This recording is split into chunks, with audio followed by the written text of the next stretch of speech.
အားလုံးပဲမင်္ဂလာပါရှင်ဝီပါဒီနေ့မှာတော့ဝီကကရင်ပြည်နယ်ရဲ့တာယာလှပတဲ့နေရာတွေကတစ်ခုဖြစ်တဲ့စတန်ကူကိုသွားမှာပဲဖြစ်ပါတယ်အားလုံးပဲအတူတူလိုက်ခဲ့ကြပါအောင်ရှင်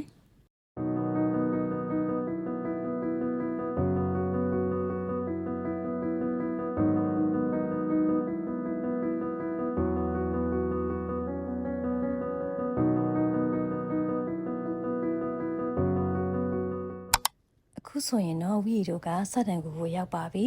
ဒီစတန်ကူကကရင်ပြည်နယ်တန်လွင်မြစ်ရဲ့အရှေ့ဘက်ကကော့ဝါဆူကျေးရွာအနီးမှာတည်ရှိတာပါစတန်ကူရဲ့ဂူဘဝကအမြင့်မှာရှိတဲ့အတွက်ကြောင့်မို့လို့ဒီလေကားတွေကနေတဆင့်အရင်တက်ရပါတယ်အခုဆိုရင်တော့ဂူဘဝကိုလမ်းမြင်နေရပါပြီဒီတက်တဲ့လေကားရဲ့ညာဘက်ချမ်းမှာဆိုလို့ရှိရင်လည်းပန်းချံလှလှလေးရှိပါတယ်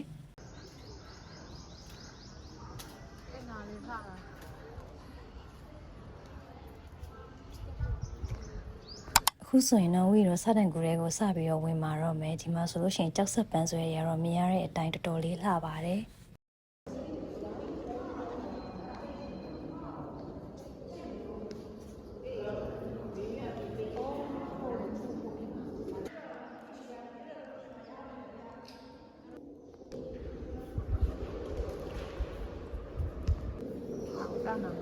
ကူရဲမှာကမီးလေးတွေထုံးမိထားတဲ့အတွက်ကြောင့်မို့လို့အရန်မှောင်နေနေရတော့တိတ်မရှိပါဘူး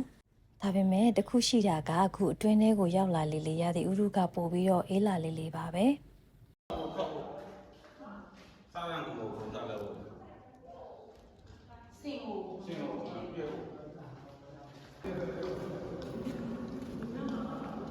ဒီကူရဲမှာဆိုလို့ရှိရင်တဘာဝအတိုင်းဖြစ်နေတဲ့ကြောက်ဆက်ပန်းဆွဲတွေကတော်တော်လေးကိုလှရဲပေါ့နော်အခုမြင်နေရတဲ့ဟာဆိုလို့ရှိရင်တော့စမင်းသမီးတော်ရဲ့ခြံနောင်ပါ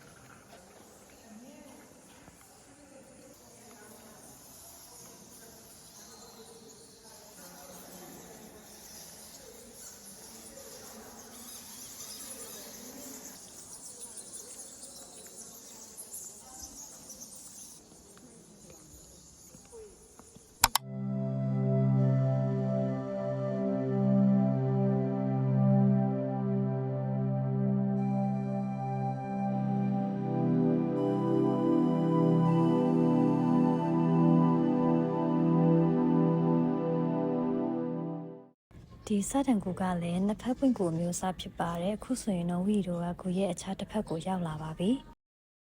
ဒီစတန်ကူရဲ့တခြားတစ်ဖက်ကိုရောက်ပြီဆိုတာနဲ့ဒီလိုမျိုးတာယာလှပတဲ့ရေကန်လေးကိုတွေ့ရမှာပဲဖြစ်ပါတယ်ဝီတို့ကဒီကနေမှတဆင်းလေးစီးပြီးတော့ထပ်သွားကြရမှာပါလေမစည်းခင်မှာဝီတို့ဒီတစ်ပင်မှာဟိုင်းစင်ကူတို့ဆိုတဲ့ဆိုင်းပုတ်လေးတွေ့ရနဲ့အဲ့ဒီဘက်ကိုခဏသွားကြည့်ကြပါမယ်ရှင်ဟိုမှာနွားလေးလားနွား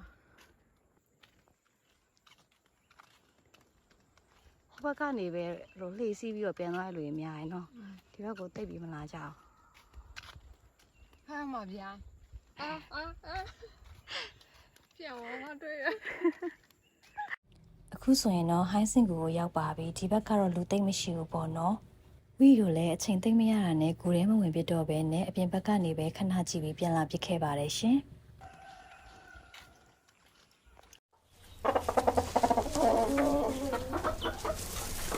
ဒါကတော့စတန်ကူမှာရောင်းတဲ့ကြံရည်ပါတစ်ခွက်ကို1000ပေးရပါတယ်ရှင်။ဘာခေါ်။ပြန်လက်ခေါ်နေတော့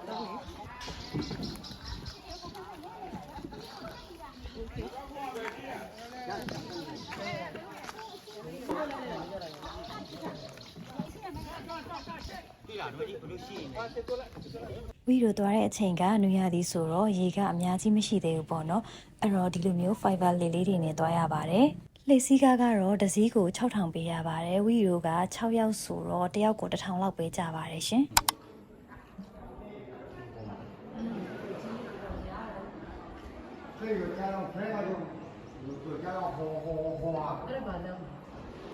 ဟိုမှာခက်အိတ်အော်မဟုတ်ညောင်းလားခက်ပေါ့နားပဲပိုက်ကုန်နားနားလည်းနားကျူးတာအခက်လောက်တာဒီဘုရားမယ်ဒီညနေပါ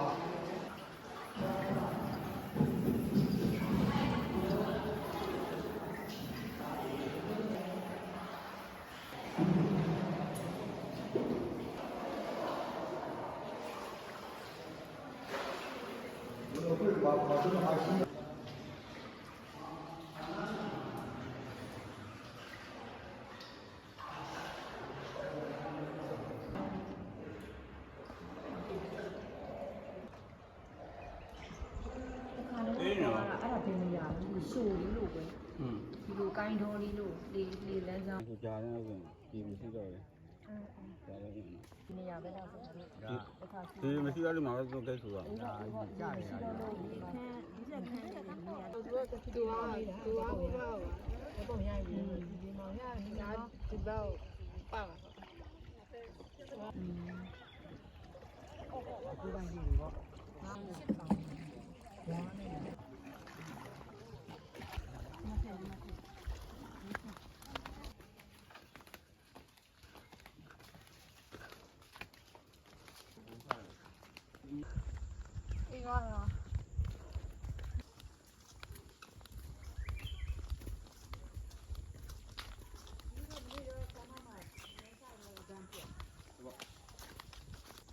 မိုးရည်ဆိုလို့ရှိရင်တော့ရေများတဲ့အတွက်ကြောင့်မို့လို့အခုလောက်ထိလမ်းလျှောက်ဖို့မလိုဘူးပေါ့နော်အခုသွားတဲ့အချိန်ကနွေရာသီဆိုတော့ရေကျချိန်ဖြစ်တဲ့အတွက်ကြောင့်လေကခုနနေရာမှာပဲရပ်ထားခဲ့ပြီးတော့လမ်းကခါတိုင်းထပ်ပို့ပြီးတော့ရှောက်ရပါတယ်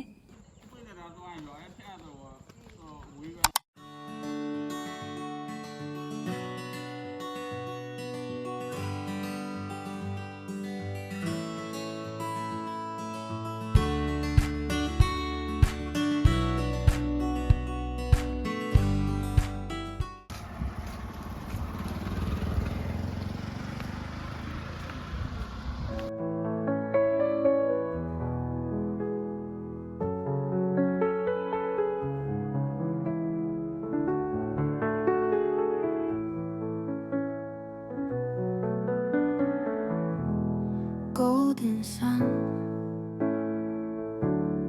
morning light, heart beats fast. ဒါကတော့ဝီရိုနေတဲ့စာစားမဲဆိုင်လေးပါ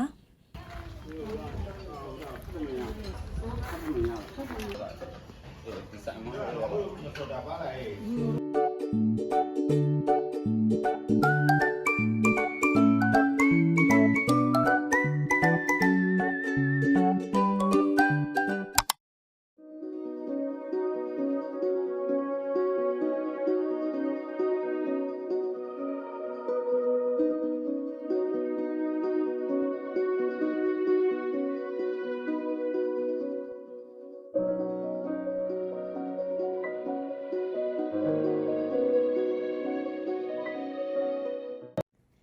အခုနောက်ထပ်သွားမယ့်တနေရာကတော့ထွန်းပတိုင်ရေကန်ပါ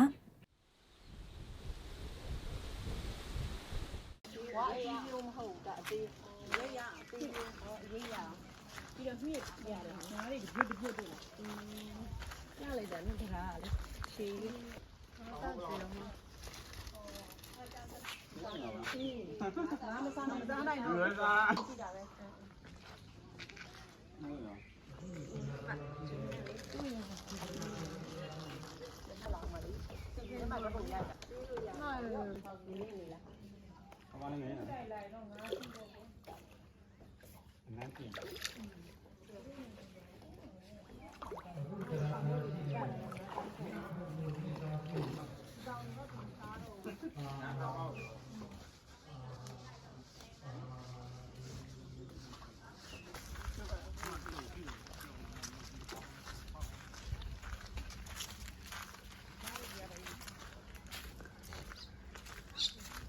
ဒါကတော့တော်တော်များများတက်ပုံလိုက်ရိုက်ကြတဲ့ထွန်းပတိုင်မှာရှိတဲ့ဝါတတားလေးပါပြီးတော့ဒီထွန်းပတိုင်မှာဆိုလို့ရှိရင်လည်းတက်တက်လွတ်ထမင်းဟင်းကျွေးပါတယ်ဝီရိုကနေ့လေးစားစားထားတာတိတ်မကြသေးတော့မုံလေးပဲယူစားပြီးခဲ့ပါတယ်အချိန်ကနည်းနည်းလေးစောနေသေးတော့ဝီရိုနောက်ထပ်တစ်နေရာကိုဆက်ပြီးတော့သွားကြပါမယ်ဘယ်နေရာလဲဆိုလို့ရှိရင်တော့ဝီရိုဦးလေးရဲ့ဒီမြို့ပြင်မှာရှိတဲ့ခြံလေးပါတခါမှလည်းမရဘူးတဲ့နေရာဆိုတော့အဲ့ဒီမှာဘာတွေရှိမလဲဆိုတာကိုဝီနဲ့တူတူသွားကြည့်ကြပါမယ်ရှင် ဒီမှာလေတိုက်လာ အဲ့ဒါဘာလဲဟိုပိမ့်မဲ့ ပိတ်ကနေ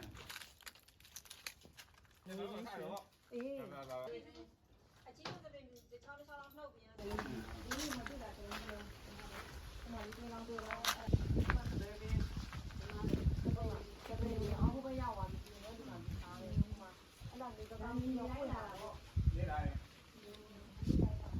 တပည့်အုပ်စုလားကျွန်တော်မှုန်းတပည့်အုပ်စု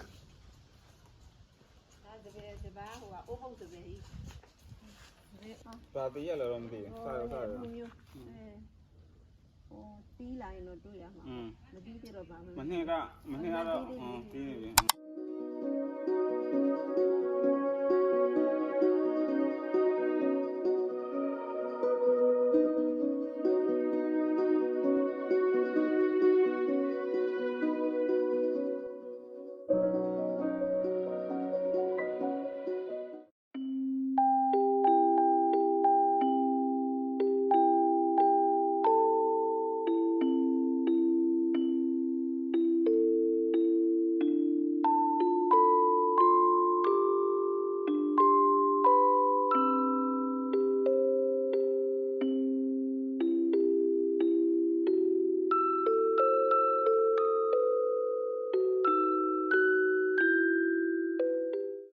ဒီဗီဒီယိုလေးကိုအဆုံးထိကြည့်ရှုပေးခဲ့ကြတဲ့တယောက်ချင်းစီတိုင်းကိုကျေးဇူးများကြီးတင်ပါတယ်ရှင်နောက်ထပ်ဗီဒီယိုတွေမှာထပ်တွေ့ကြပါမယ်အားလုံးပဲတတ်တာပါ